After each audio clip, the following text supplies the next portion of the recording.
Bueno, entonces vamos con la unidad 1C. Recuerden que hemos mencionado a lo largo de las clases de hoy que las sustancias que nosotros vamos a estudiar casi con prioridad son en la fase gas. Las que se llaman, ya vamos a volver a tratar de dar las características, las sustancias simples compresibles. Bueno, para ello entonces vamos a aprender a ubicar, a conocer las propiedades de estas sustancias simples compresibles que son fundamentalmente los gases. Entre todas sus propiedades, las más importantes son las propiedades presión, volumen y temperatura, porque entre todo el abanico de propiedades que caracterizan un sistema, estas tres son las que se pueden medir con un manómetro, con un termómetro o bien midiendo las dimensiones del recipiente que contiene la sustancia. La bibliografía es la misma que hemos utilizado para la anterior partes de esta unidad, el Cengel y los apuntes del ingeniero Calderón. Bueno, ¿cuándo decimos que un sistema es una sustancia pura? Cuando esa porción de materia que vamos a estudiar tiene todas las moléculas iguales. En este caso hemos graficado un recipiente que tiene el gas nitrógeno. Como saben, un gas necesita un recipiente que lo contenga, ¿no es cierto? Y adopta o ocupa todo el volumen del recipiente que lo contiene. Si todas las moléculas son iguales, decimos que estamos en presencia de una sustancia pura. Podrá ser agua, nitrógeno, helio, cualquiera que se les ocurra, que sean todas las moléculas iguales. Como saben ustedes, la molécula de nitrógeno es biatómica. Puede ser que esta sustancia pura, que son todas las moléculas iguales, esté en dos fases. Por ejemplo, acá tenemos un vaso que tiene agua y cubitos de hielo. Todas las moléculas que componen el cubito son H2O y las que componen el líquido son H2O. Si se cumple esto, que tanto en una fase como en la otra todas las moléculas son iguales, decimos también que esto es una sustancia pura, solo que está en dos fases. O sea, es heterogéneo el sistema. Ahora hay un caso particular, que es el caso del aire. Ustedes saben que si analizáramos las moléculas que componen el aire, no son todas iguales. Primero y principal, ¿existen las moléculas de aire? Pregunto. Como tal, no, ¿verdad? No existen. ¿Cuáles son los gases que predominantemente constituyen el aire? Nitrógeno. Nitrógeno, y qué otro que tenemos que respirar. Oxígeno. Dióxido de carbono. Oxígeno. Y oxígeno. Dióxido de carbono también en una cantidad prácticamente despreciable, si bien no es nada despreciable con respecto al efecto invernadero. Pero hablando de composición másica o molar, los mayoritarios son aire, que está en un 21%, y nitrógeno en un 79%. Por lo tanto, no existen moléculas de aire. Por lo tanto, no podemos decir que todas las moléculas son iguales. Pero lo que sí podemos decir es que en la medida que esté todo el aire en la misma fase, por ejemplo gas, si tomamos una pequeña porción de esa mezcla que constituye el sistema, la distribución y proporción de oxígeno y nitrógeno se va a conservar. Cualquier fracción menor de masa que tomemos va a tener siempre 21% de oxígeno y 79% de nitrógeno. Entonces, en la medida en que el aire se conserve en una sola fase, que lo normal en condiciones de trabajo de la ingeniería es gas, pero ustedes saben que también puede ser líquido, ¿no es cierto? Porque conviene para almacenarlo. Pero en las combustiones normalmente está en fase gas. Entonces, en la medida en que esté en una sola fase, podemos decir que es sustancia pura siempre que se cumpla que, tomando cualquier porción del sistema, la composición entre oxígeno y nitrógeno sea la del aire. Ahora, si tuviéramos aire en dos fases, como por ejemplo este gráfico de la derecha, acá ya no se cumple el requisito que mencionamos para el caso del agua con hielo. ¿Por qué? Porque debían ser en todas las fases la composición la misma. Y acá no es la misma la composición del aire-gas que la del aire líquido. En el aire-gas sí es 21 de oxígeno y 79 de nitrógeno, pero en el líquido no, es diferente. Entonces, si el aire está en dos fases, no puede ser considerado sustancia pura. Pero si está en una sola fase, que gas es la normal, suele decirse que es una sustancia pura, aunque esté conformada por dos moléculas diferentes. Ahora vamos a repasar un poco algo que ustedes ya tienen archisabido, pero lo vamos a repasar porque viene al caso para lo que vamos a hablar a continuación, y es lo que denominamos estado de agregación de la materia. Ustedes saben que la materia principalmente puede estar presente en tres estados: el estado de agregación sólido, el líquido o el gas. Si vemos, por ejemplo, el sólido, acá tenemos un ejemplo que podríamos estar mirando con un microscopio. Cuando está la sustancia en fase sólida, las moléculas están en posiciones fijas. Tienen muy poca movilidad, solo una pequeña vibración alrededor de sus posiciones fijas. Las distancias intermoleculares son pequeñas, es decir, están muy abigarradas o muy pegadas unas con otras. Y además, las fuerzas de atracción entre ellas son grandes, por eso tienen muy poca movilidad. Entonces, estas condiciones son las que se cumplen cuando una sustancia está en fase sólida. En la fase líquida ya tenemos diferencia. Primero, ya las moléculas empiezan a tener una ligera movilidad unas de otras. Es decir, ya las fuerzas que las mantienen unidas son menores, porque permiten una cierta movilidad. Y las distancias intermoleculares ya no son tan pequeñas, sino que son justamente intermedias. Entonces, acá, bueno, después vamos a mencionar un caso especial que se da con el agua, pero por ahora hablemos de la generalidad, ¿no es cierto? Entonces, si comparamos líquido con sólido, en líquido las fuerzas de atracción y las distancias son intermedias. Y en la fase gas, ¿qué pasa con la movilidad de las moléculas en fase gas? ¿Es alta, baja o intermedia? Pregunto. Alta. Es alta.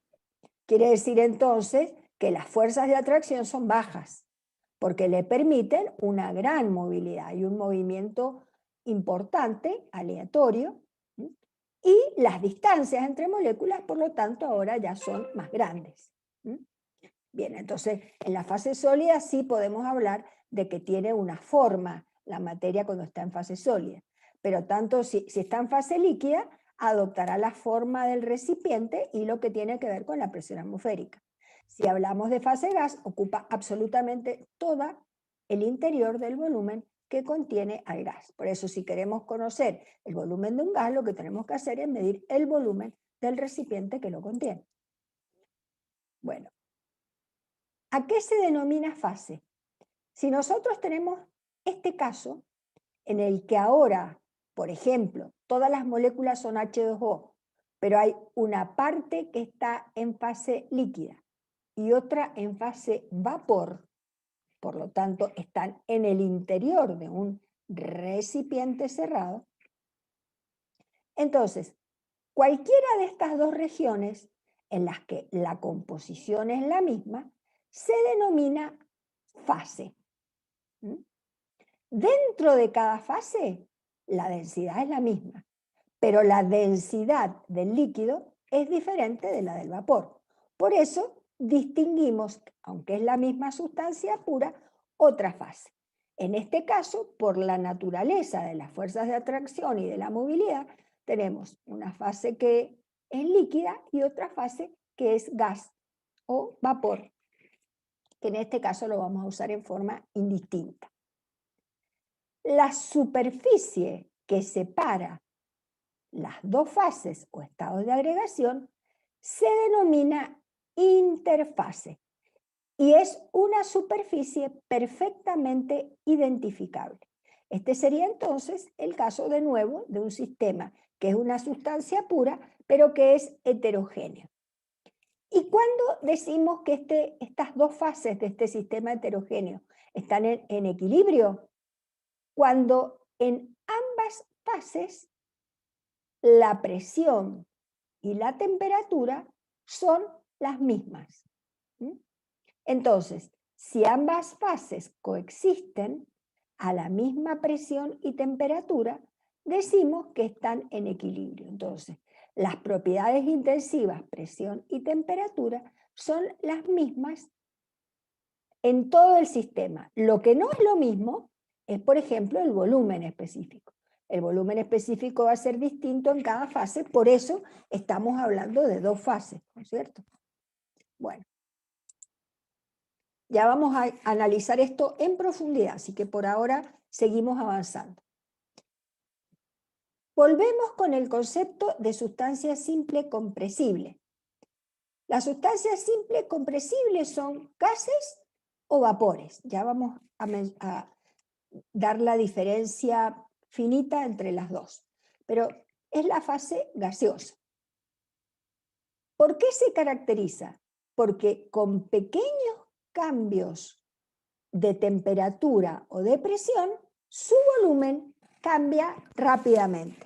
Entonces vamos a hablar de que una sustancia es muy compresible cuando tiene facilidad de que su volumen cambie al cambiar temperatura o presión. Es el fenómeno más significativo que caracteriza el comportamiento de esta sustancia. Esta dependencia del volumen con la temperatura y la presión.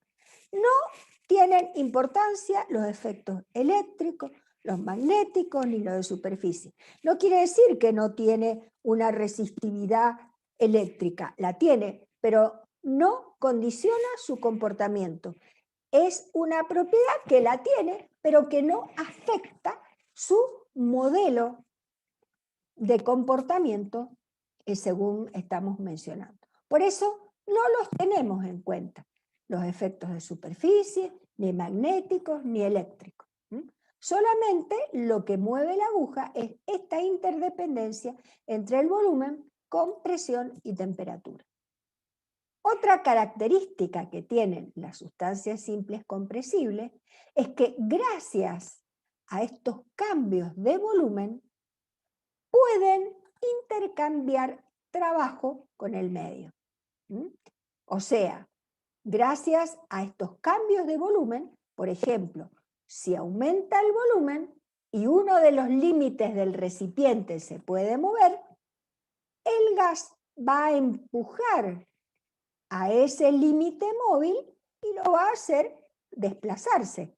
Entonces, si hay una pesa o cualquier objeto descansando sobre este límite móvil, también va a ser desplazado y esto va a ser un trabajo porque es una fuerza, peso, que se mueve una cierta distancia.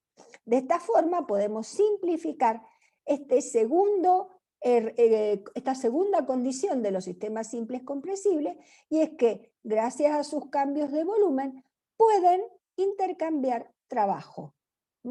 Esto es lo que pasa dentro de los motores alternativos, los motores térmicos.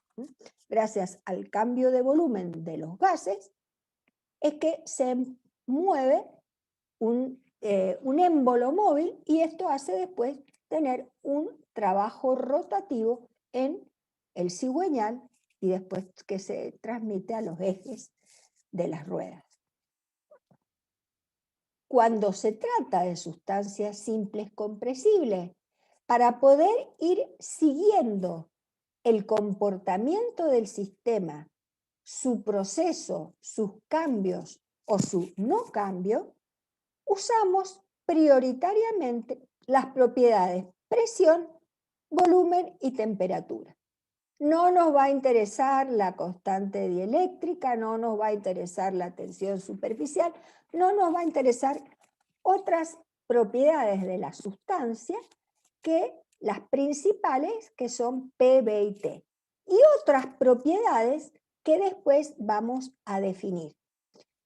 ¿Y por qué ahora nos vamos a ocupar de las PBT?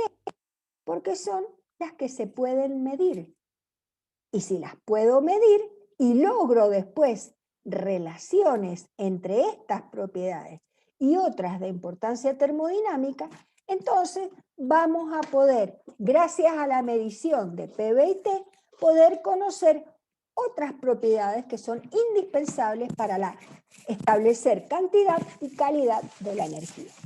Entonces, por eso vamos a destinar este tiempo a estudiar qué pasa con las propiedades PBT en las sustancias simples compresibles, y en particular ahora nos vamos a ocupar de las sustancias puras.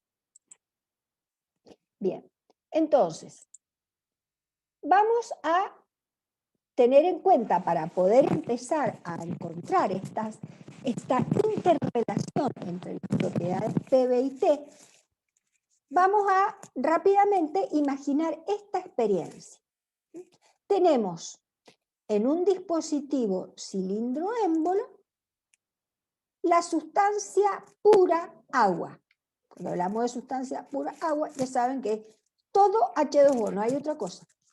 Todo H2O.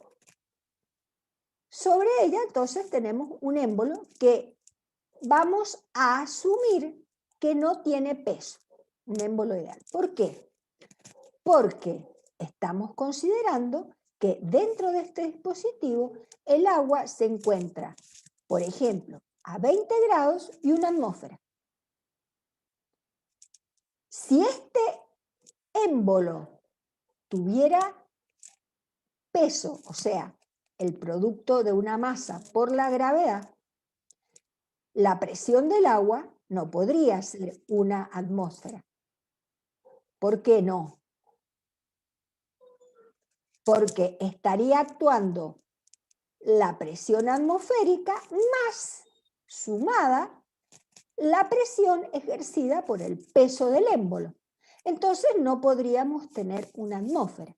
Por eso, para esta experiencia que estamos idealizando, no nos queda otra que asumir que este dispositivo, si estamos en un ambiente normal de presión atmosférica, tiene un émbolo sin peso. Entonces, antes de encender acá la vela, tenemos en equilibrio. ¿Por qué decimos en equilibrio? Porque está a 20 grados y una atmósfera en cualquier puntito que nos ubiquemos del líquido, a 20 grados y una atmósfera. Si en un determinado instante encendemos la vela, como la llama de la vela va a tener una temperatura elevada, va a empezar a introducirse al sistema energía en forma de calor. ¿Y qué va a pasar cuando empecemos a suministrar calor? Como del otro lado siempre está actuando la presión atmosférica y estamos asumiendo que el émbolo no tiene peso y que no hay fricción, entonces todo lo que va a suceder no va a modificar la presión, porque esta presión depende de la que ejerce la atmósfera en la cara externa del émbolo. Entonces, ¿qué es lo que le va a pasar al agua cuando empiece a ingresar calor? ¿Se va a conservar esta temperatura de 20 grados? Va a aumentar. va a aumentar. La presión sí se va a conservar en la medida en que no haya fricción y actúe la presión atmosférica. Pero la temperatura va a empezar a aumentar. Es lo que llamamos calor sensible, que también ya vamos a profundizar un poco más. Entonces vamos a pasar de agua a una atmósfera a 20 grados a 25, 30, 40, 50, 80 y en algún momento 100, ¿no es cierto? La presión, una atmósfera, la temperatura aumentó a 100. Bien. ¿Qué pasa si con el volumen? Fíjense, si ustedes se fijan y prestan atención, bueno, hay un pequeño incremento del volumen porque los líquidos son prácticamente incompresibles. No tienen tanta variación del volumen con la temperatura como lo tienen los gases. Entonces hay una pequeña variación de volumen, pero la presión se conservó, la temperatura llegó a 100. Les pregunto, si seguimos con la vela ingresando, si nosotros acá apagamos la vela y esto está aislado, de modo que no tenga ningún contacto con el entorno, va a quedar en equilibrio agua a 100 grados y una atmósfera. Por ejemplo, si tuviéramos límites perfectamente adiabáticos, aislados.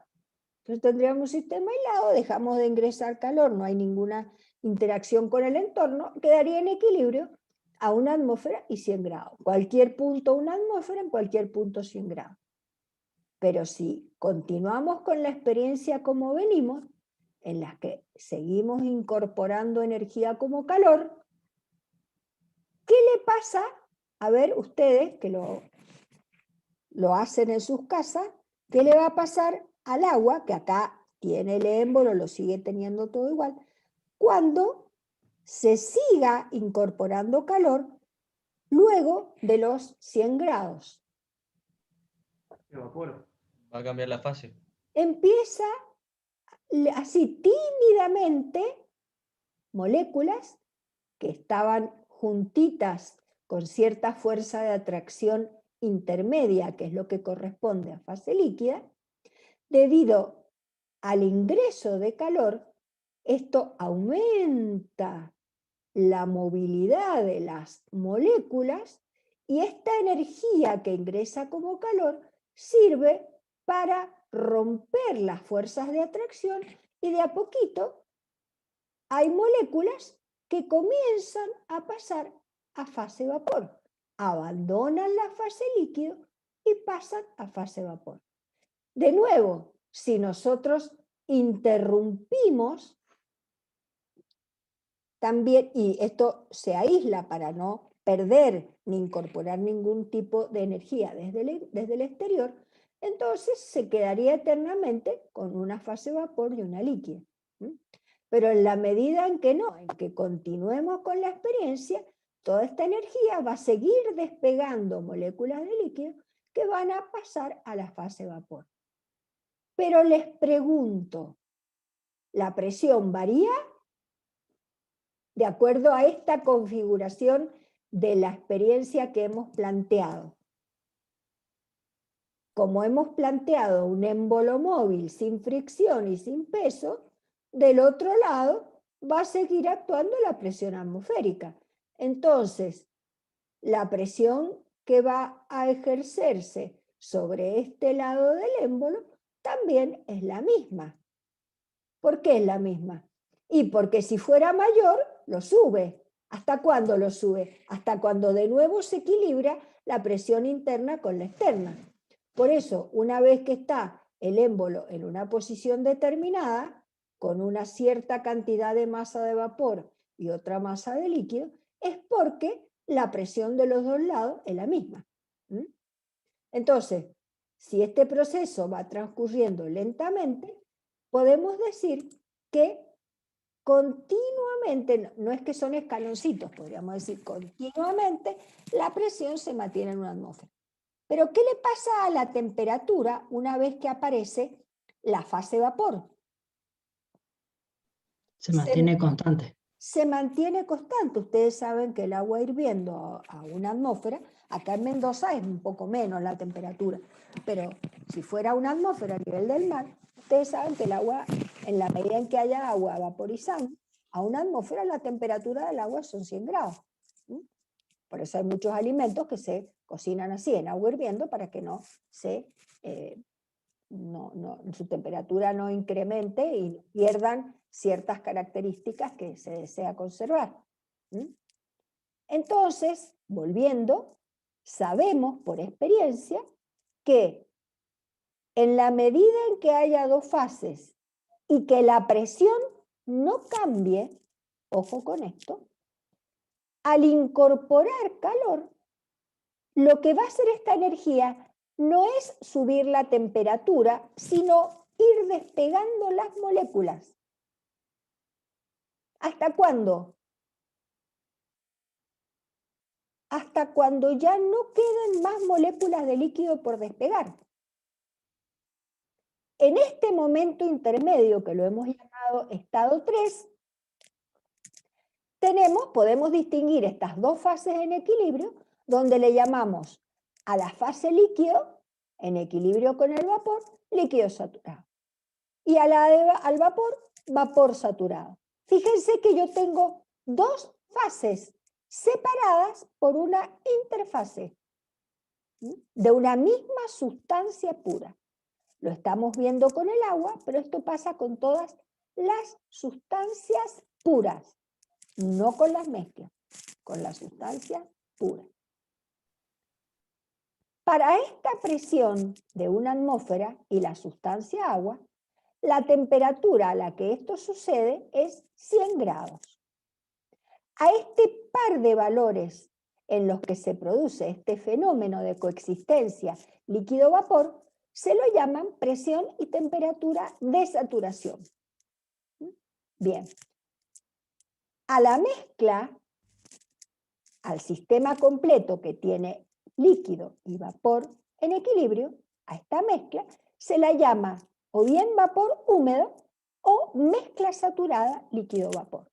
Pero tenemos dos fases diferenciadas. El conjunto, vapor húmedo. Cada fase, vapor saturado, líquido saturado. Bien. Ahora, ¿qué pasa si seguimos agregando calor? Dijimos, va a seguirse despegando las moléculas de líquido hasta que no queden más moléculas unidas por fuerzas de atracción de un líquido, sino que todo pase a fase vapor. Entonces, el último estado del cambio de fase es cuando toda la masa ya pasó a fase vapor. Entonces, en la medida en que la presión permaneció constante, el cambio de fase también sucede a temperatura constante. Desde la aparición de la primer gotita de vapor hasta la última, si la presión se conserva, la temperatura es la misma. Y para cada presión hay una única temperatura de saturación. Por eso, si el agua estuviera en Mendoza, donde no llegamos a los 100 kilopascales, sino que tenemos menos, bueno, la temperatura acá más o menos es 96 grados, la temperatura de saturación, que corresponde a esos 0,96 atmósferas. Entonces, cuando ya no queda nada de líquido, se vaporizó la última gota de líquido, ese estado exclusivo se llama de vapor saturado seco. O sea, sigue siendo vapor, se dice saturado porque es como que está en equilibrio con una gotita infinitesimal de líquido. Es el último estado de la fase heterogénea o del sistema heterogéneo. ¿Qué pasa si nosotros continuamos agregando calor? Siempre a una atmósfera. ¿Qué le va a pasar ahora? Ya no queda más nada por evaporar. Ahora, todo está en fase vapor y yo le sigo incorporando energía como calor. Sigue aumentando la temperatura. Muy bien, de nuevo va a retomar el incremento de la temperatura, o sea, esa energía se ocupa en empezar, se despegan cada vez más la molécula, aumentan cada vez más su energía cinética microscópica, y esto es lo que se refleja en el incremento de la temperatura. Entonces, ya no hay más líquido por evaporar, sigo agregando calor, este vapor empieza a calentarse por encima de los 100 grados. Profe, ¿Sí? entonces solo hay aumento de temperatura cuando están en la misma fase, digamos. O sea, hay aumento de temperatura cuando hay una sola fase. Una sola fase. Si hay dos, no. Recuerde que estamos hablando de un proceso isobárico. Ojo con esto. De un proceso isobárico. O sea, siempre la presión es constante. En este caso, hemos elegido una atmósfera. Entonces, en el estado 5, por ejemplo, ya se sobrecalentó el vapor, desde que era vapor saturado seco, pasó a un vapor sobrecalentado, o sea, sobrecalentado con respecto a la temperatura de cambio de fase, y en este ejemplo lo hemos puesto a 300 grados. Entonces, ahora esta fase, cuando está más caliente que la temperatura de saturación para esa presión, se llama vapor sobrecalentado. En la 3 teníamos líquido saturado, vapor saturado. En la 4, vapor saturado seco. Último estadio del cambio de fase. Y a partir de allí, si seguimos incorporando calor, esa energía aumenta de nuevo la temperatura y acá tenemos vapor sobrecalentado en el estado 5. Ahora vamos a recordar el estado donde arrancamos. ¿Se acuerda que cuando arrancamos teníamos agua a 20 grados?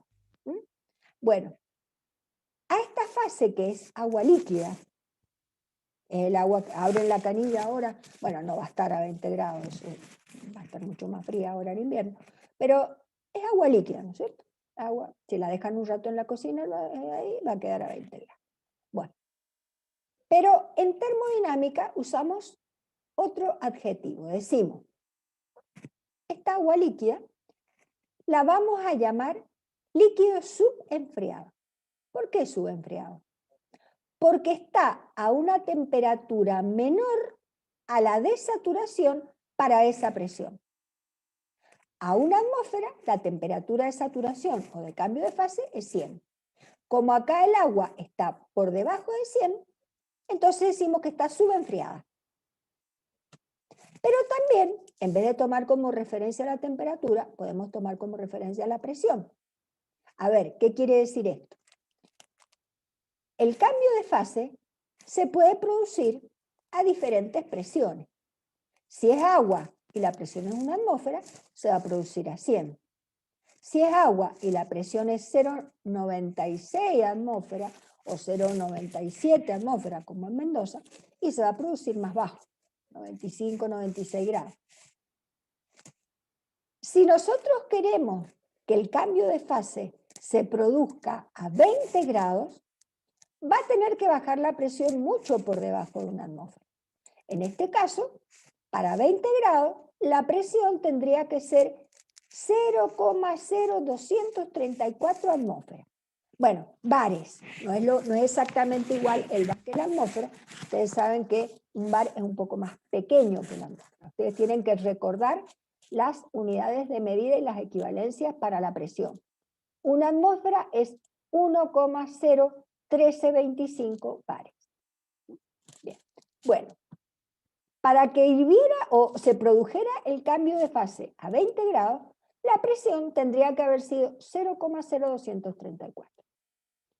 Como esta agua tiene 20 grados, pero una presión por encima de la que corresponde a la saturación, también podemos decir que esta fase líquida es un líquido comprimido. O sea, si tomamos como referencia a la temperatura, decimos que por estar por debajo de la de saturación, es un líquido subenfriado. Y si tomamos como medida o como variable para calificar el líquido a la presión, decimos, como la presión está por encima de la desaturación a 20, también podríamos llamar al mismo líquido líquido comprimido. O sea, líquido subenfriado o líquido comprimido son dos formas de llamar al líquido cuando está en condiciones distintas a la desaturación líquido-vapor. Ahora recordemos toda la seguidilla de 1 a 5. Líquido subenfriado o comprimido, líquido saturado, ahí empieza el cambio de fase. Esto es un estado intermedio donde están las dos fases en equilibrio. Líquido saturado, vapor saturado, a esta le llamamos vapor húmedo o mezcla saturada líquido-vapor. En el 4 tenemos vapor saturado seco, es el último punto de la vaporización, por eso desde el 2, el 3 y el 4 la temperatura fue 100 porque la presión no cambió. Y en el estado 5 ya tenemos el vapor sobrecalentado. ¿Qué vamos a hacer ahora? Vamos a graficar todos estos estados a través de las propiedades, presión y temperatura en un par de ejes. Entonces, grafico un par de ejes coordinados, presión en ordenadas, volumen en abscisas, y vamos graficando los 5 estados, ¿no es cierto?, que son estados característicos. O sea, de 1 a 2 hay un montón de estados intermedios, pero vamos a ir graficando estos 5 estados a los que hicimos referencia recién. Entonces, en el estado 1 teníamos 20 grados y un determinado volumen. ¿Cómo lo conocemos? Y medimos el volumen que tiene el dispositivo cilindro-émbolo, y si tenemos también la masa, dividimos volumen sobre masa, porque fíjense que este es un B pequeño. O sea, es una propiedad intensiva, es el volumen por unidad de masa o volumen específico. El volumen total de todo el sistema es extensivo, pero el volumen de la unidad de masa es intensivo. Este B chiquitito es el que está en abscisa. Entonces, acá tengo el estado 1. El estado 2 llegó, sigue siendo líquido, llegó a la temperatura de saturación y el volumen cambió poquito, porque dijimos que, como ya también experimentalmente sabemos, el agua, si bien se va a dilatar, se dilata poco. Una vez que empieza, ¿y cuánto vale la presión entre 1 y 2? Una atmósfera. Una atmósfera, porque estamos con el mismo dispositivo, con lo mismo.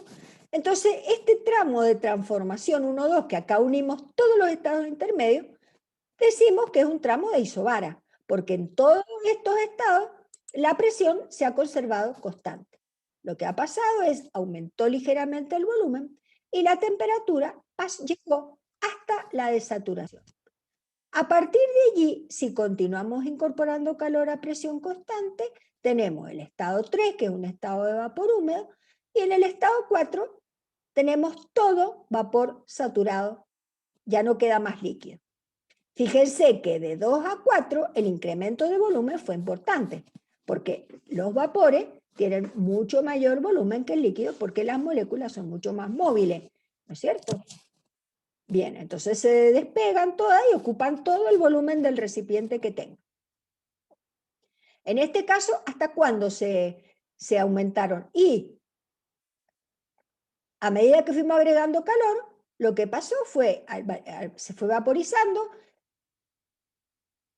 quería aumentar un poco la presión por aumentar las moléculas que están acá arriba, ¿no es cierto? Empezaban a chocar contra las paredes del émbolo y lo empiezan a levantar, porque la presión no puede aumentar porque el émbolo es móvil. Entonces aumenta un poquito hasta cuando, y lo sube, y siempre la presión se mantiene en una atmósfera.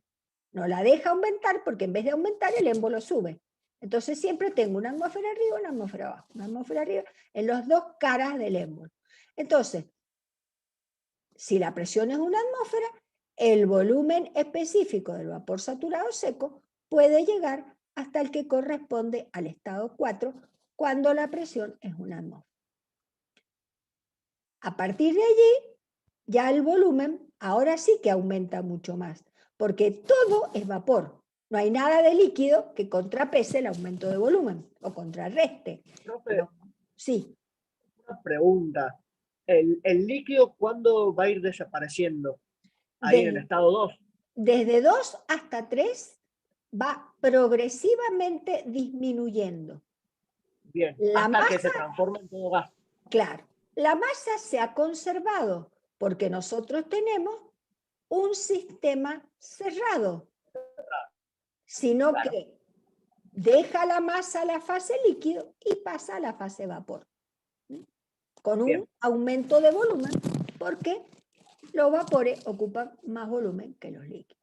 Entonces, desde 4, cuando ya no queda ni una gotita más, todo es vapor, ahora sí, seguimos aumentando, seguimos incorporando calor a presión constante, entonces aumenta mucho el volumen porque ya es todo vapor. Y acá sí que tenemos este sistema simple compresible en todo su esplendor, donde hay un importante incremento de volumen como consecuencia de los incrementos de temperatura, en este caso de presión no, porque se ha mantenido constante. Igual se le sigue llamando sistema simple compresible a todo el proceso, desde 2 hasta 5. Bueno, entonces fíjense que hemos graficado esta transformación isobárica de una sustancia pura en un diagrama TB. Cualquier sustancia pura se comporta de la misma manera, pero los valores que hemos puesto acá corresponden a la sustancia agua. Bien. Si nosotros repitiéramos la experiencia a presiones superiores, por ejemplo, a 5 megapascales, ¿cuántos son 5 megapascales? Y 1000 kilopascales. Perdón, 5000 kilopascales. 5000 kilopascales dividido 100 son 50 bares. De una atmósfera que era 1,013 bares, pasamos a 50 bares. Y volvemos, ¿qué quiere decir? Le tenemos que poner pesa arriba del émbolo, ¿no es cierto? Para que aumente la presión. Bien, entonces volvemos a hacer la experiencia y fíjense que este proceso a presión constante de 50 bares tiene una forma similar a la que correspondía a una atmósfera. Solo que el cambio de fase sucede a una temperatura superior. Ahora, a 50 bares, la temperatura de saturación es 264 grados. ¿Qué otra diferencia podrían ustedes decir de esta isobara de 50 bares o 5 megapascales? Comparen, la forma es la misma, la temperatura de saturación es mayor. ¿Y qué otra cosa distinta podrían decir de verla? El volumen cambia menos. Claro, muy bien.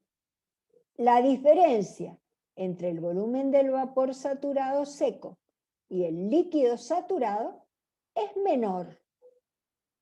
Este segmento es más corto.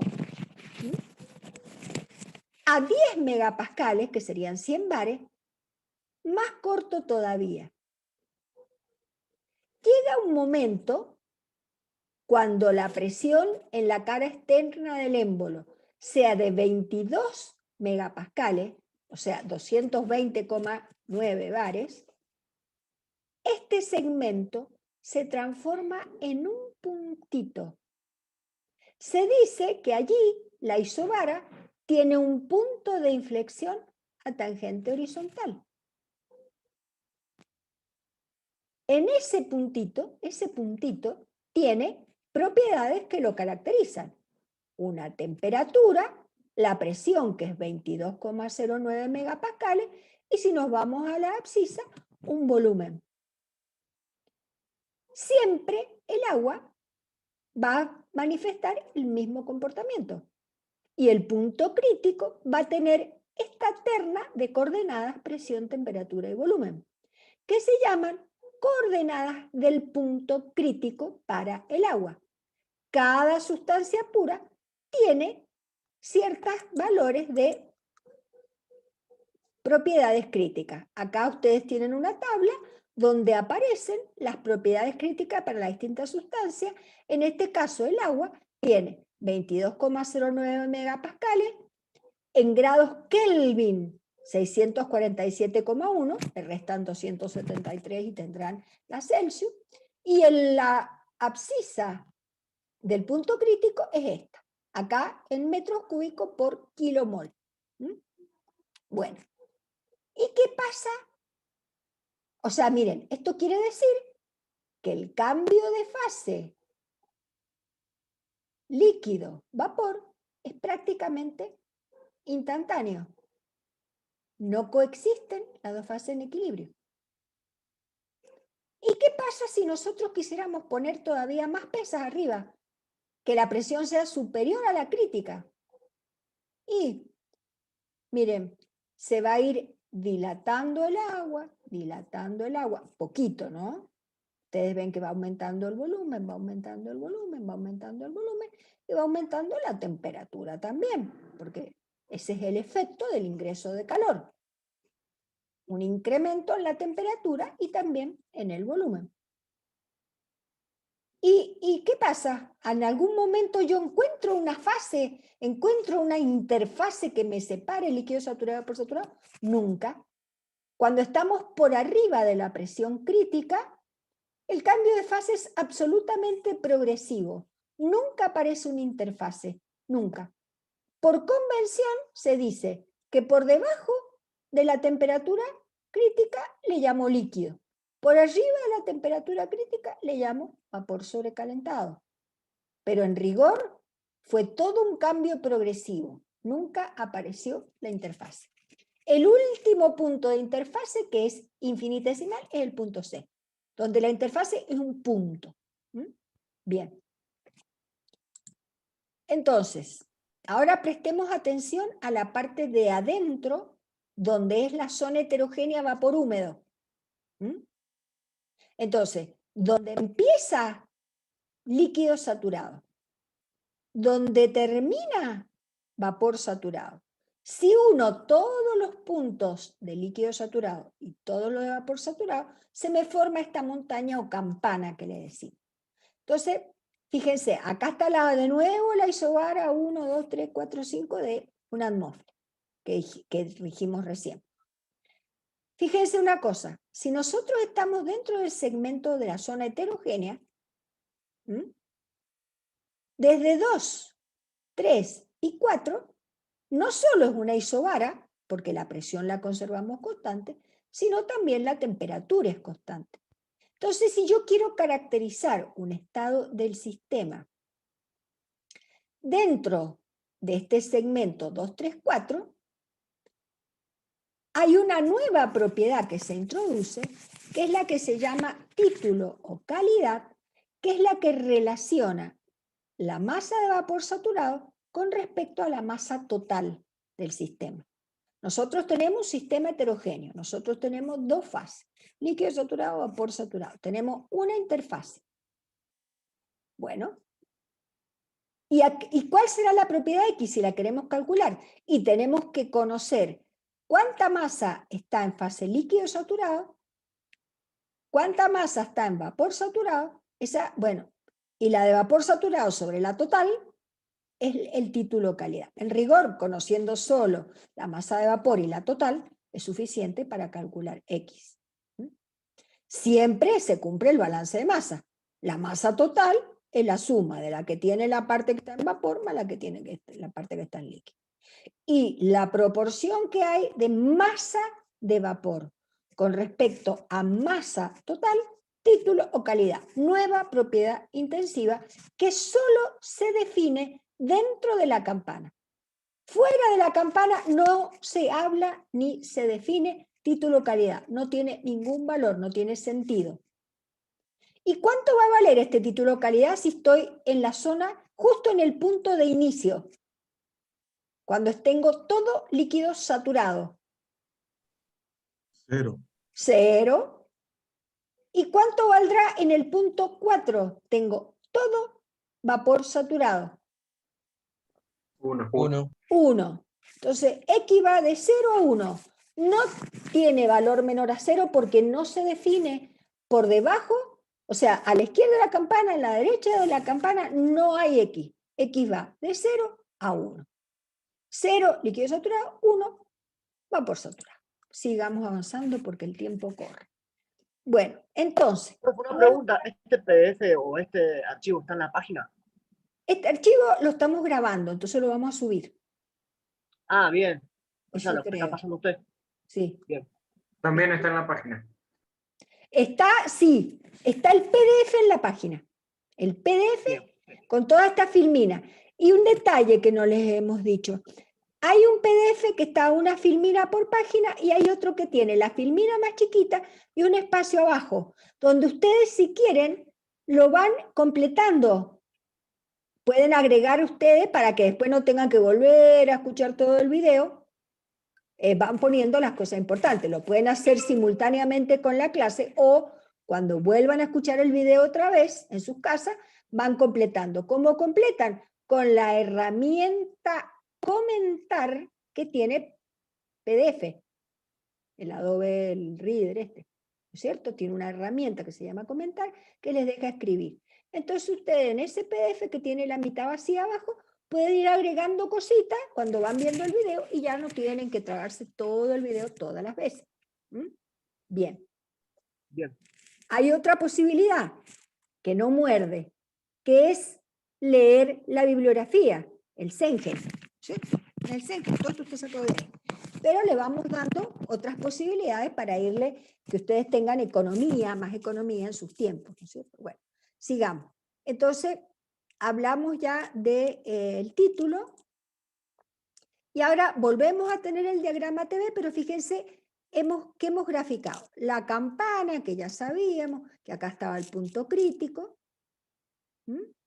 Y después hemos marcado la ordenada que corresponde a la temperatura crítica. Esto sería una isoterma, porque es de temperatura constante. Estas que están acá, que están en gris, son las isobaras, ¿no es cierto? Y la isocora, ¿cómo serían? Y verticales, todas a volumen constante. Bueno, entonces, así como hemos graficado con la isoterma crítica por sobre la campana, podemos distinguir y hemos marcado con color las distintas fases en las que se va a encontrar esta sustancia pura. Entonces, dentro de la campana ya sabemos que es la zona heterogénea, que es la de vapor húmedo o la mezcla saturada, que le llamamos la región de saturación. A la izquierda de la campana es la de líquido comprimido, o también le podemos decir líquido subenfriado. Era lo mismo. Está de verde. ¿Y hasta dónde? Y dijimos que, por convención, hasta la isoterma crítica. Porque este calentamiento a presión superior a la crítica no tiene interfaz, pero por convención se llama líquido por debajo de la temperatura crítica, vapor por arriba. Entonces, verde termina ahí. Ahora vamos a lo que queda fuera de la campana. Era el vapor sobrecalentado. Y de nuevo, fíjense que llega en esta parte, está coloreado de gris, hasta la temperatura crítica. De este lado no, es la rama derecha de la campana. Del punto crítico hacia los mayores volúmenes, la parte derecha de la campana. Del punto crítico hacia los volúmenes menores, termina en la isoterma. Y acá es vapor sobrecalentado. Esto ya lo mencionamos. Bueno, también podemos graficar este ensayo en otro par de ejes. Elegimos PT. En vez de TB como recién, ahora B y T.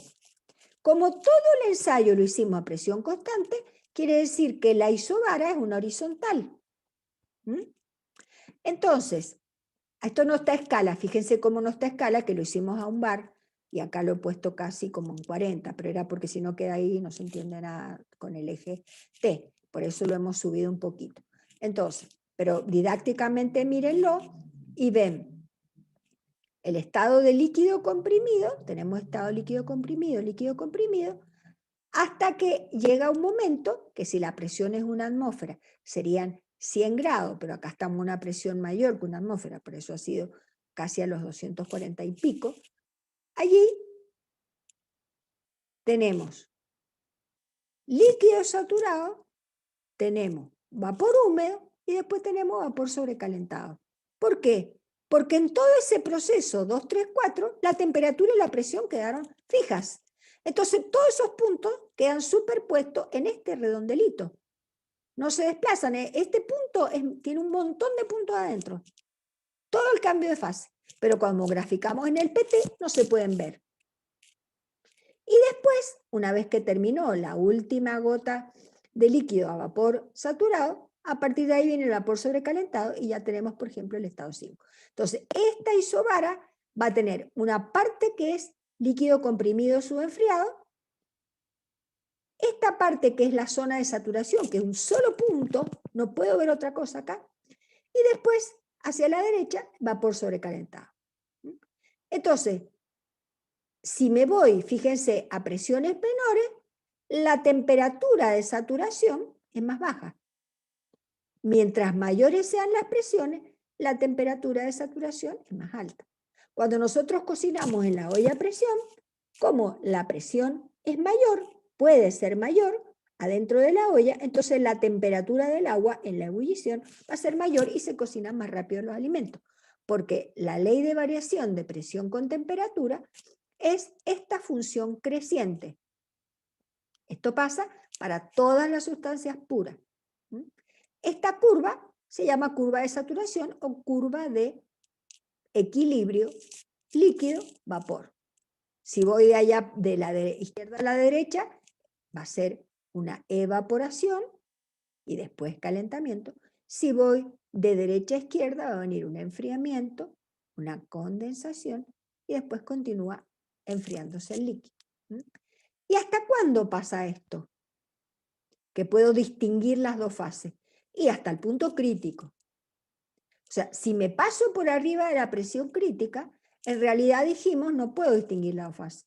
Lo que nosotros hacemos se hace arbitrariamente, trazamos una vertical por la temperatura crítica y ahí decimos, a la izquierda es líquido saturado, perdón, a la izquierda es líquido comprimido subenfriado, a la derecha es vapor sobrecalentado.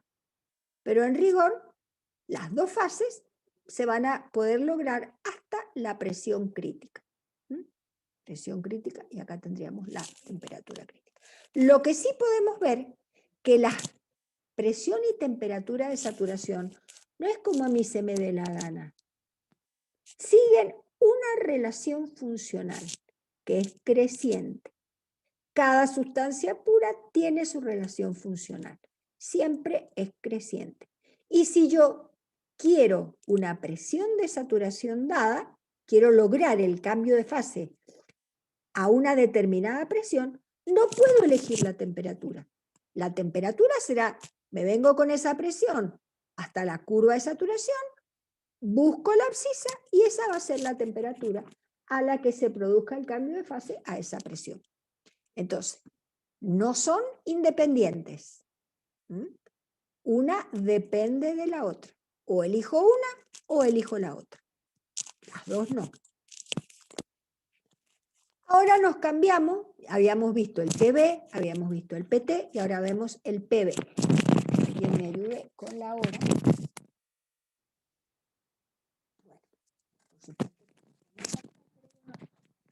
Vamos a ir lo más rápido que podamos. Si ahora graficamos la experiencia en el PB, fíjense que ahora lo que tenemos que hacer es, vamos a cambiarla la experiencia. Lo que vamos a tratar de conservar en todo el proceso de incorporación de calor es la temperatura constante. Entonces, tenemos agua, en este caso hemos arrancado con un megapascal, imagínense, son 10 bares, y 150 grados, este punto verde, estamos en la zona de líquido comprimido. Si vamos bajando la presión, o sea, sacando pesas del émbolo, y queremos que la temperatura permanezca constante, pues hay que incorporar calor, porque si no se enfriaría. Por eso, en este caso, esto no resulta tan intuitivo, pero es así. Si queremos conservar la temperatura e ir bajando la presión, lo que hay que hacer es incorporar calor. Entonces, se va bajando la presión a temperatura constante. Esto sucede porque vamos agregando calor. A medida que la presión baja, por supuesto que el volumen aumenta. Aumenta ligeramente. Luego viene la zona en la que ya no tengo que mover ninguna otra pesa, porque así con la misma cantidad de pesas que tenía en este estado de líquido saturado, si sigo agregando calor, no va a cambiar la temperatura.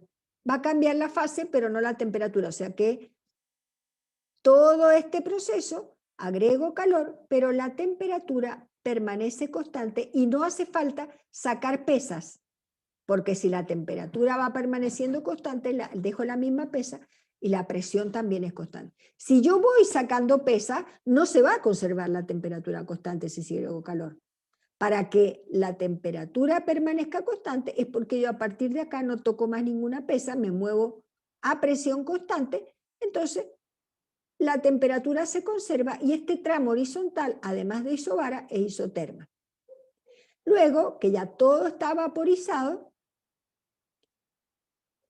si quiero seguir agregando calor, entonces, y la temperatura no varíe, tengo que continuar sacando pesas, bajando la presión, para que la temperatura no cambie. Entonces ahora la curva de todo el proceso es una isoterma, porque eso es lo que hemos buscado, que sea isoterma. Por eso hemos debido ir bajando la presión para que este proceso de absorción de calor sea isotérmico.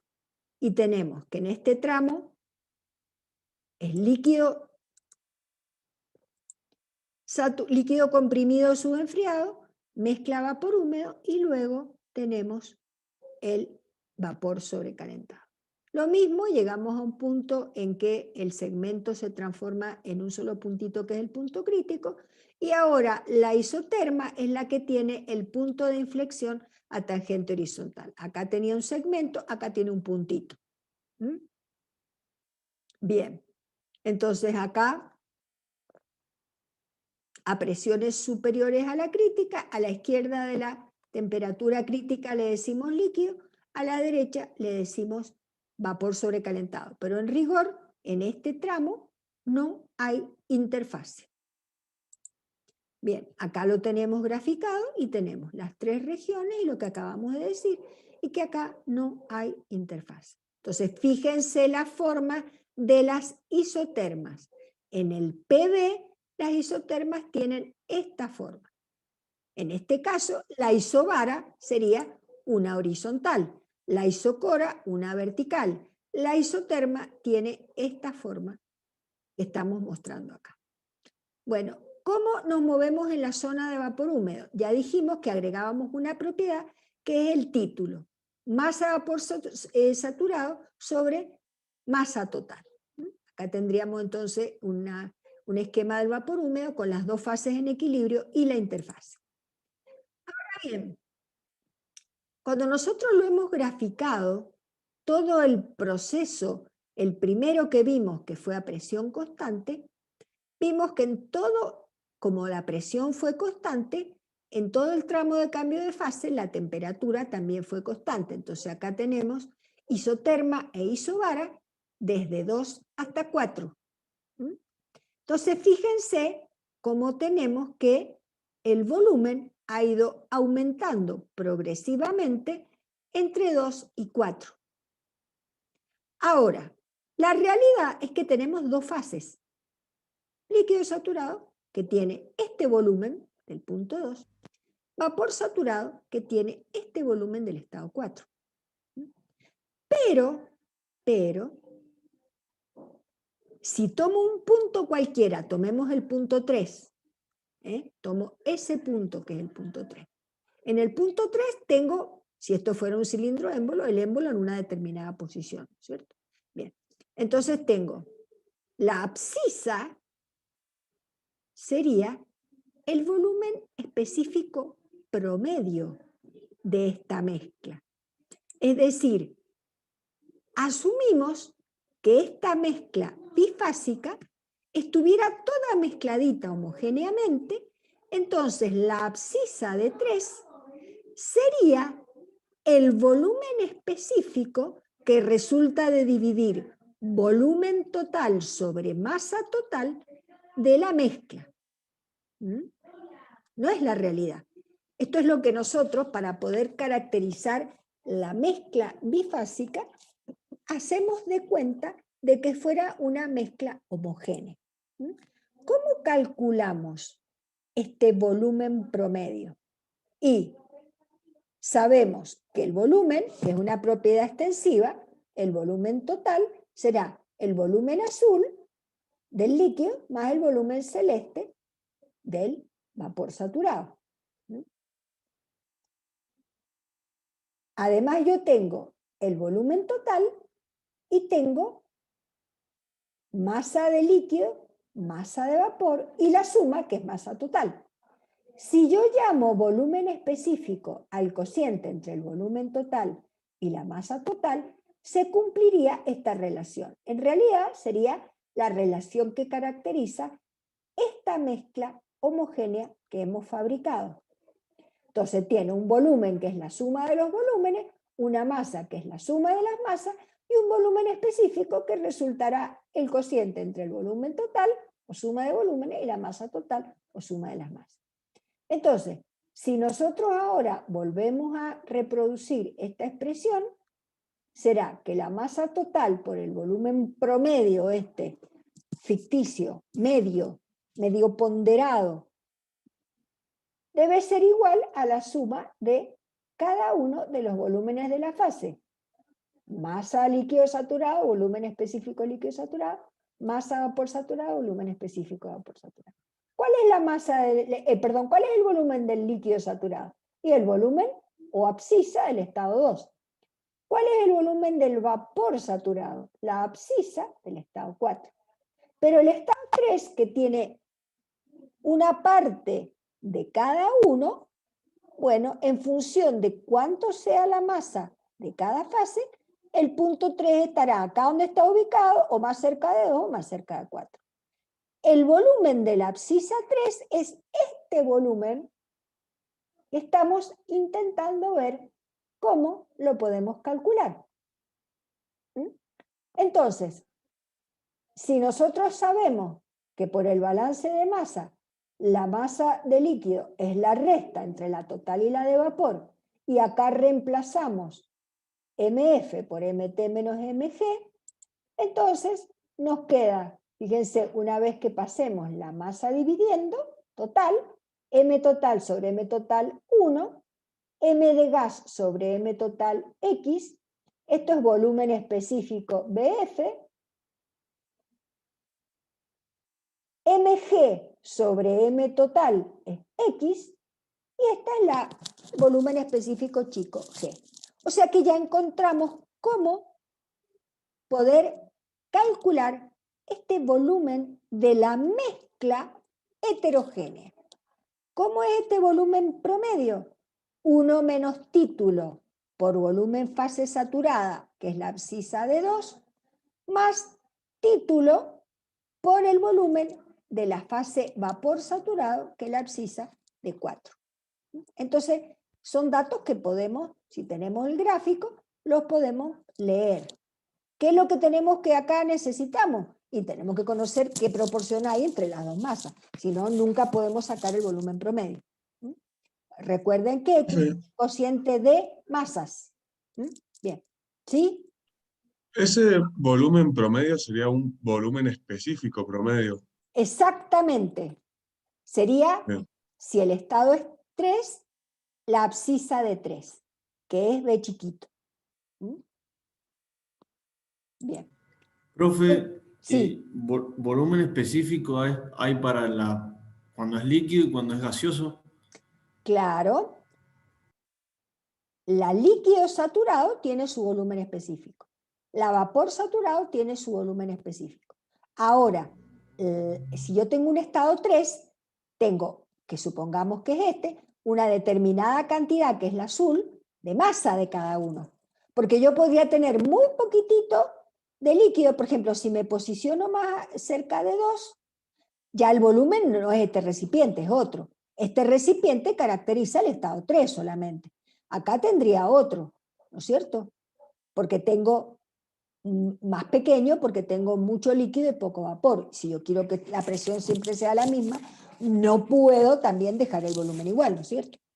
Entonces, en un estado cualquiera heterogéneo 3, que está caracterizado acá, puedo sacar el volumen promedio en la medida en que conozca las masas relativas de cada fase y las condiciones de la mezcla saturada, o sea, qué temperatura o qué presión, porque si tengo temperatura, la presión depende de la temperatura, si tengo presión, la temperatura depende de la presión. Entonces, lo que voy a necesitar es presión o temperatura y además el título. De esa forma, si quiero calcular el volumen promedio, lo voy a poder calcular. Puedo querer o no puedo querer, pero si lo quiero calcular, puedo. Sería la abscisa de 3. Bien. Entonces, perdón, volviendo atrás, fíjense que si el estado fuera el 2 y tengo mi sistema en el estado 2, tengo título 0. Entonces, ¿cuánto valdría el volumen promedio? 1 menos 0, 1. Por BF, BF. Más 0 por BG, 0. Entonces, en 2, perdón, el volumen B, de acuerdo a esta fórmula, me quedaría igual a BF. ¿Me entendieron? Sí, profe. Sí. Sí, a ver, lo hacemos para 4. ¿Cuánto valía el título en 4? Como en 4 tengo todo, 1. valía 1, porque toda la masa es gas. Entonces, me queda 1. Entonces sería 1 menos 1, 0. No aporta este término. Y acá sería 1 por BG, BG. Entonces, en el estado 4, el volumen sería el BG. Totalmente coherente. Entonces, también de la fórmula podemos despejar X. Acá la teníamos la fórmula. 1 menos X por BF más X por BG. Si de acá despejamos X, tenemos otra, ¿qué quiere decir? Que el título lo podemos calcular con el cociente de las masas, mg sobre m total, la fase saturada, o bien con esta expresión que es, si tengo el volumen promedio y tengo presión o temperatura, con BF y BG, puedo calcular, o sea, otra herramienta para calcular el título, además de la que me pide tener las masas. Otra cosa importante, fíjense, acá he vuelto a escribir esta fórmula. El B, que le decíamos B promedio, pero es el B, menos el BF, que es la fase de vapor saturado, y a la diferencia entre BG y BF van a ver que en la bibliografía es muy común llamarla BFG. Entonces, denominador BFG, B promedio menos BF. Si miramos acá el gráfico, fíjense, tramo A, B, C es el segmento en el que se produce el cambio de fase. Si el estado al que le quiero calcular el título es el de vapor húmedo en B, el título era el B de la mezcla menos el B del líquido saturado sobre la diferencia entre el B del vapor saturado menos el del líquido saturado.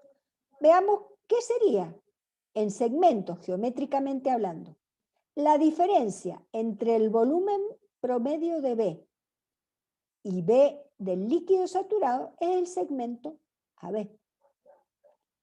La diferencia, este denominador que era BG menos BF, BG que es la abscisa de C, BF que es la abscisa de A, la diferencia es AC.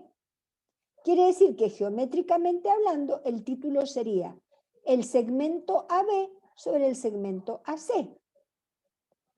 Mirando acá más o menos, podríamos decir que esto podría llegar a ser el 35% AB, el 35% de AC. O sea que este B corresponde al título 0,35, porque la relación entre los dos segmentos, ese resultado me da el título. O si me paro justo a la mitad, ahí el título vale 0,5, porque AB sobre AC sería un medio. O sea, ¿qué queremos decir con esto?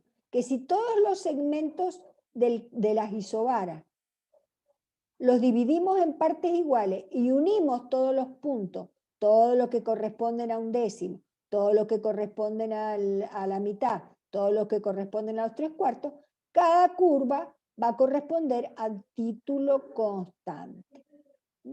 Si todos han partido el segmento a la mitad, será título constante 0,5. Si han partido los 3/4, título constante 0,75. Entonces, todas las curvas de título constante se unen en el punto crítico y surgen de dividir en partes iguales. Acá está hecho para el agua. Bueno, entonces, esto que dijimos para la propiedad volumen específico media de esta mezcla, que era 1 menos X por BF más X por BG, y si llamamos a la diferencia BFG, también lo podemos calcular como BF más X por BFG, surge de trabajar matemáticamente con esta expresión y usar esta nomenclatura. Bueno, cualquier propiedad extensiva que no sea volumen, puedo calcularla para la mezcla si conozco la de las fases saturadas, o esta que es la diferencia, y el título. Por ejemplo, otra propiedad que es energía interna, también la puedo calcular UF más X por UFG. La entalpía, que es otra propiedad intensiva, también la puedo calcular como HF más X por HFG. O sea, ¿qué me necesito conocer? Las propiedades de las dos fases saturadas y el título. Y de esa forma calculo la de la mezcla.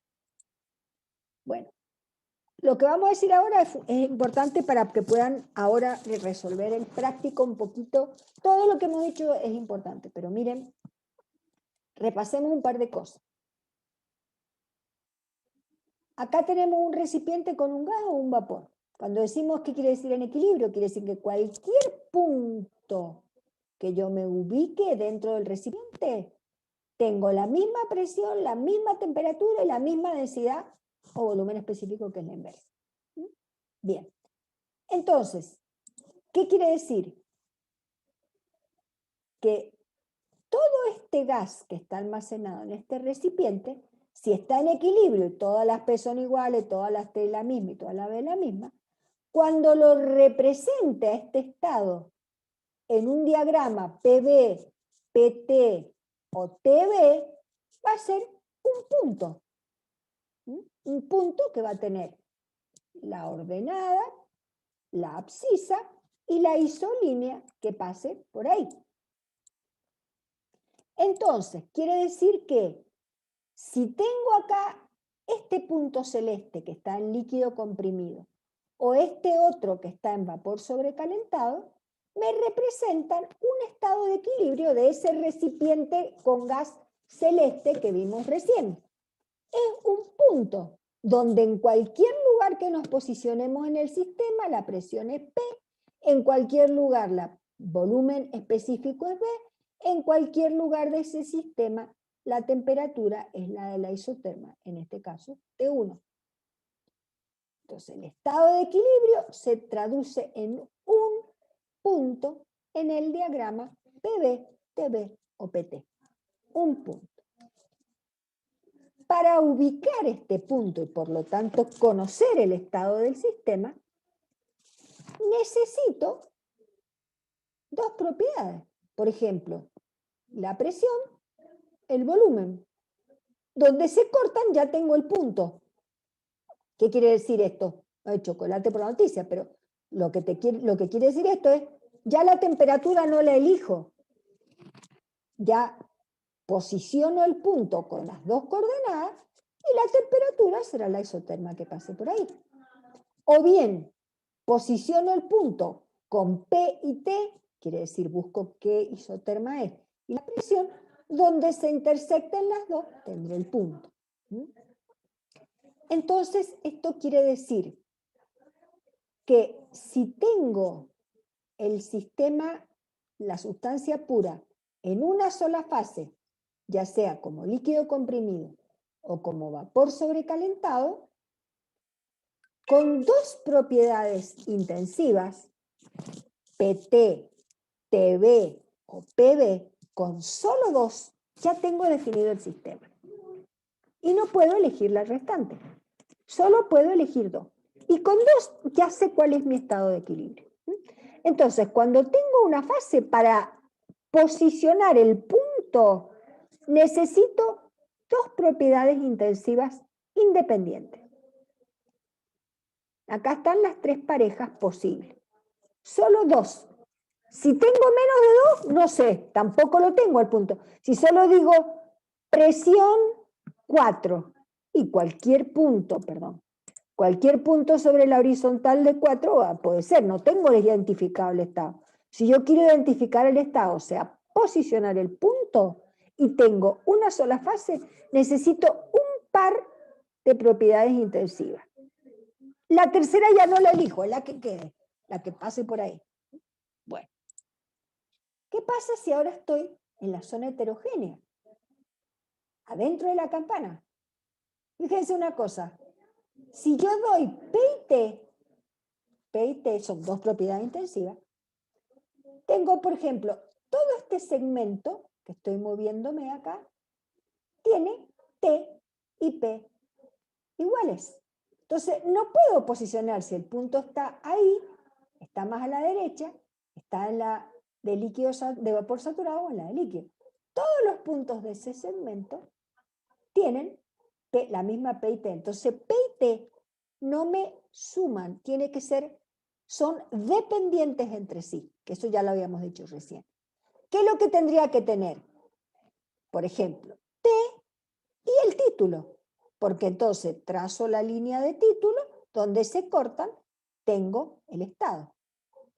O bien, la temperatura y el volumen específico, que es la abscisa. Entonces, donde la vertical de la abscisa se corta con la temperatura, ahí tengo el punto.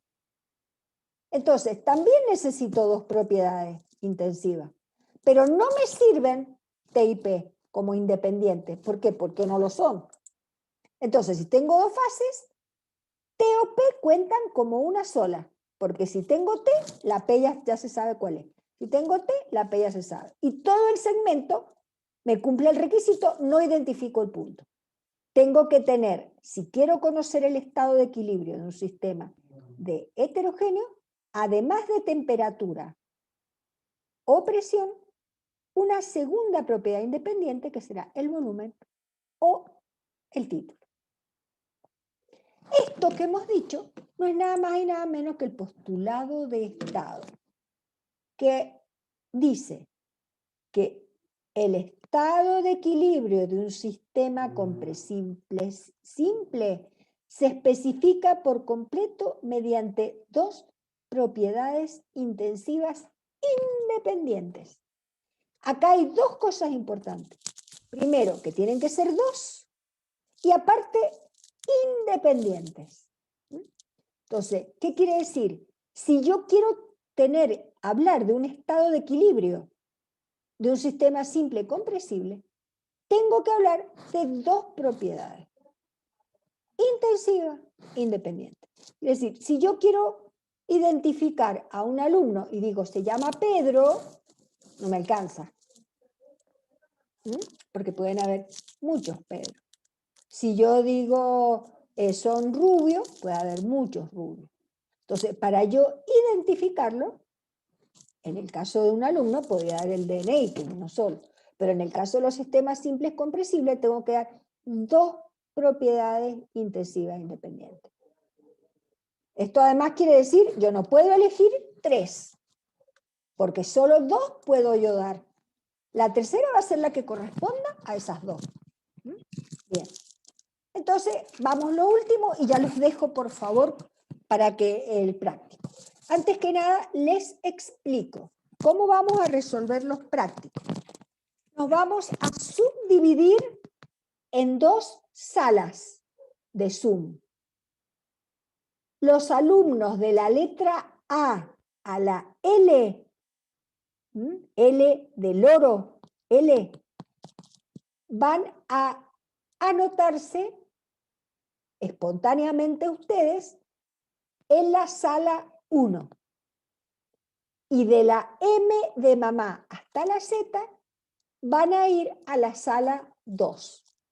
En la sala 1 va a estar como JTP la ingeniera Karina Maroto y con coequiper el ingeniero Fernández. En la sala 2 va a estar como JTP el ingeniero Guyaude y yo lo voy a acompañar como coequiper. Entonces, en cada sala se va a abordar el mismo práctico, pero queremos tener un poco menos alumnos para poder interactuar mejor. Antes que eso, les quiero Tere, explicar las perdóname. tablas. Sí.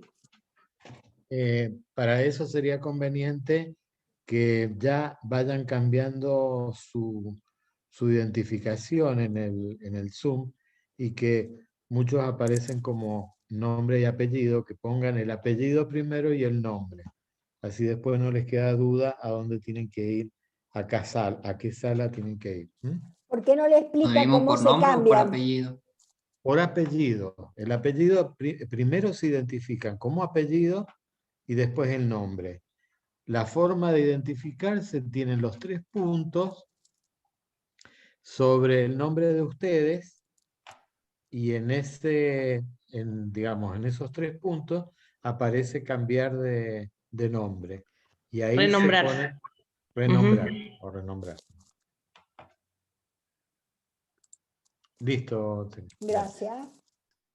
Bueno, los dejo renombrarse un poquito antes de hablarle de la tabla, pero esto es lo que van a ver en la clase de hoy, en el práctico 1, en el problema 1 van a ver todo esto, sino que antes que se separen, aprovecho un poco a darles un pantallazo para que puedan ustedes saber utilizar las tablas. ¿Y qué son las tablas?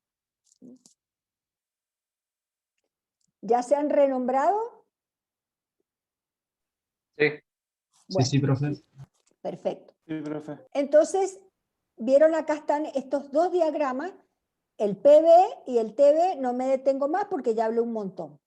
Pero les quiero decir que nosotros no vamos a usar estos gráficos para poder encontrar y leer las propiedades, porque tiene mucho error.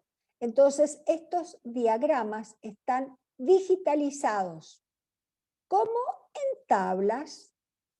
Entonces, nosotros vamos a usar, esto estamos hablando siempre de sustancias puras, nunca se olviden de que esto aplica a sustancias puras.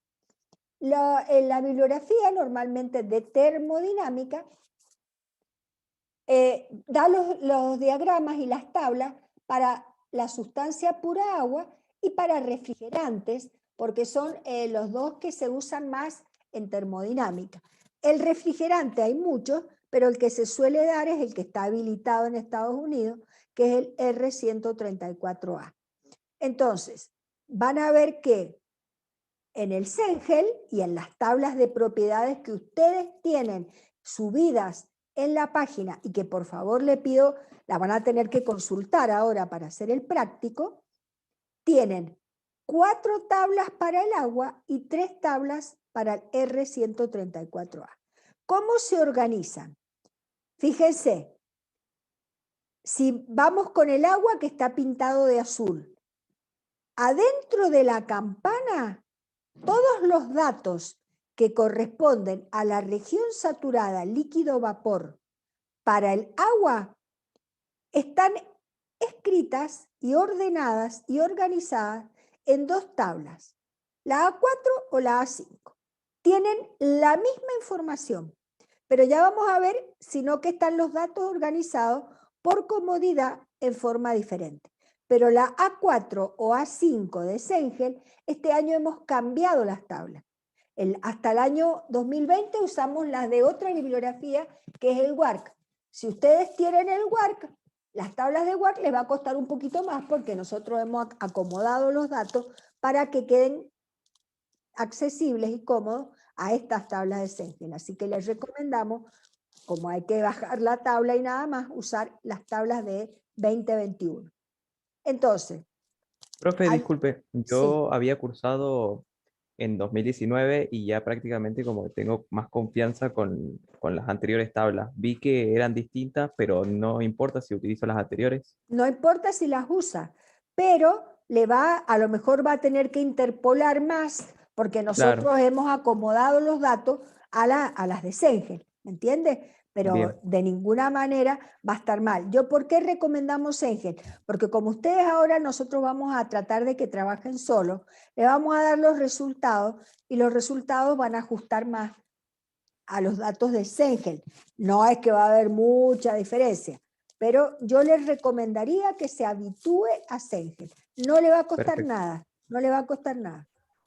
Bien, gracias. Olvídese de las de WARC. Bueno, entonces, A4 o A5, si es agua, las mismas se llaman A11 o A12 para el R134. Si estamos en líquido comprimido, en esta región, solo hay tabla para agua, no hay tabla para R134A y es la A7. Acá sería A7 o si va en el TB, la región de líquido comprimido es esta, entonces A7. Esto ténganlo en cuenta para poder, hasta que se familiaricen con los números de las tablas. Y si estamos en la región de vapor sobrecalentado, los datos están en la A6 para el agua o en la A13, por eso está el A13 acá, o el A6, según de cuál de las dos sustancias puras se trate. Entonces, eso en cuanto a las tablas. Tenemos 4 para el agua, hay otra más para el agua, pero no la usamos, que es la del sol. Estas 4 usamos y estas 3 para el R134A. Ahora, veamos rápidamente cómo son las tablas. Lo que les van a enseñar en clase es cómo darse cuenta a qué tabla tienen que ir. Porque si fuera en el diagrama, ya a usted le dan presión y volumen, donde se cortan presión y volumen, cae de maduro, que es adentro de la campana. Pero si ustedes no tienen la campana, a escala real, y le dan presión y volumen, no saben por dónde arrancar a qué tabla, a buscar el tercer dato faltante, que sería la temperatura, por ejemplo, o poder calcular el título. Entonces, esa destreza de darse cuenta cuál es la tabla correcta es lo que tienen que aprender hoy. Entonces, hoy y mañana y con todo el práctico 1 es aprender el manejo de estas tablas y aprender a representar transformaciones en estas tablas y aprender a poder obtener las propiedades en los distintos estados de equilibrio que se pueden graficar en estas tablas. Eso es lo que tienen que aprender y vamos a tratar que lo hagan lo más autónomamente posible. Vamos con el agua. Dijimos, dentro de la campana eran las tablas A4 y la A5. Las dos tienen los mismos datos. ¿Cuál es la diferencia? Que la A4 arranca con valor entero temperatura. Entonces, si la temperatura de saturación, por ejemplo, es 100 grados y es agua, me voy a la línea de 100 y ¿qué voy a leer? En la segunda columna, la presión de saturación, que para 100 grados es rigurosamente 101,4 kilopascales. Y después nos vamos a detener solamente en la de volumen específico, no vamos a usar por ahora las que siguen. ¿Y qué tenemos? Fíjense, el volumen de la fase líquido saturado y vapor saturado. O sea, si nosotros vamos a la tabla A4, sería como usar este gráfico, donde tenemos el TB, donde tenemos como número entero la temperatura, como estamos dentro de la campana sería este segmento, y qué es lo que vamos a leer después. Vamos a leer cuál es la isobara que corresponde a esa temperatura, y vamos a leer el volumen de la fase líquido saturado y el volumen de la fase vapor saturado. Eso es lo que tenemos acá. ¿En qué unidades? Metros cúbicos por kilo, kilopascales, grados Celsius. ¿Qué diferencia hay con la A5? Es la misma información, solo que se organiza entrando con presión como número entero redondo. Sería como estar en el PB y decir, bueno, tengo una presión de 50 bares, entonces, ¿qué es lo que voy a leer? ¿Cuál es la isoterma que corresponde? Y después de nuevo el BF o el BG. Entonces, primero la presión, la temperatura. Por ejemplo, si la presión es 100 kilopascales, la temperatura de saturación es 99,6. Para 101,4 para ir a 100. Pero para 100 es 99,6. Y después el BF y el BG. ¿Qué pasa si yo tengo una presión de 12? No es 15, es 12. Y hay que hacer interpolación lineal entre los dos puntos. Ya se lo va a explicar, lo van a ver ahora en el práctico. Si no está el dato, hay que interpolar entre los dos más próximos. Eso es interpolar entre los dos más próximos, por abajo y por arriba.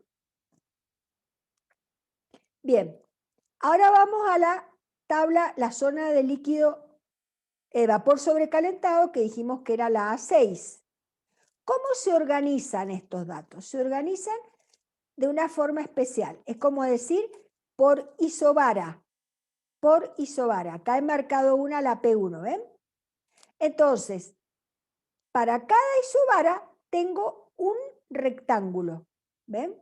Por ejemplo, acá tengo el 0,01 megapascal, acá tengo otra isobara, 0,05, acá tengo otra y acá tengo otra.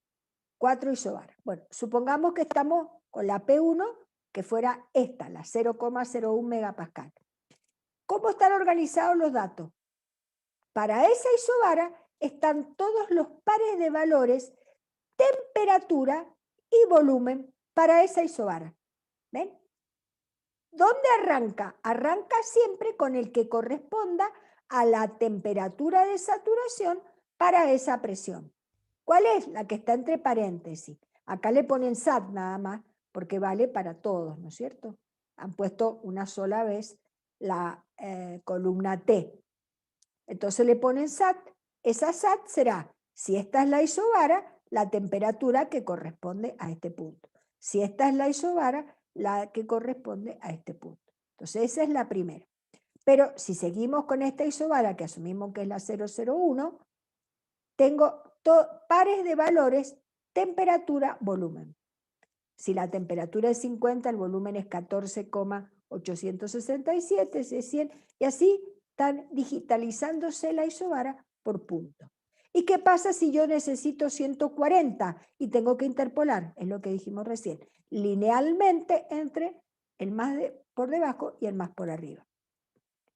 Para poder ubicar el punto sí o sí, tengo que tener dos propiedades intensivas independientes. Si no me dan dos propiedades intensivas independientes, no puedo ir a conocer ni buscar nada porque no tengo definido el estado. El estado se define con dos propiedades. ¿Las tengo? Perfecto. Puedo buscar cualquier otra. Pero necesito dos. Y vamos también con la fase líquido comprimido, que se organiza de la misma manera que la de vapor sobrecalentado. Recuerden que solo está para el agua. Ya van a ver y les va a explicar el ingeniero cómo se hace cuando se trata de R134A y no hay tabla. Pero para el agua también se organiza por isobaras, Entonces, ahora la isobara es la isobara de la del líquido comprimido. Entonces, de nuevo hay pares de valores, temperatura, volumen, para cada isobara. Bien, todo esto que tiene que ver con la fase sólida, que es la última parte de la unidad 1C, lo subo en un video. No, yo ahora corto la grabación